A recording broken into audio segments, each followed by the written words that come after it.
is there a real difference between open and closed air boxes? And we've talked about this a lot before. I mean, the difference between open and closed air boxes, that's just a really broad statement. But generally, open intakes don't suffer from any type of pressure draw, like a closed inlet could if it wasn't designed properly.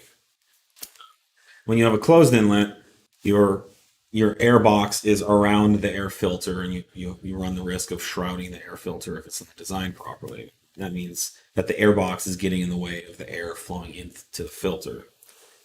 That's much less of a problem on open intakes because there's generally more room. I will speak to our intakes that are open and closed. Our closed intakes flow very well.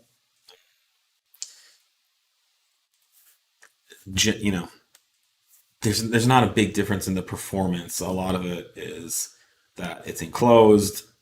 It looks different. In some countries, there are laws and regulations about running open intakes. So our closed intakes meet the needs of those countries. We are moving more and more towards just having open intakes because they're less expensive to manufacture. So it results in a really good value for the customers. The performance is often better because there's no air filter shrouding restrictions. There's a few disadvantages. They can be a lot louder if you don't want a louder intake.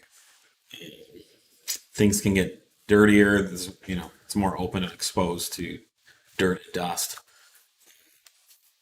But air filter's job is to filter out dirt and dust. So if there's dirt and dust in the area, it's going to get on the filter.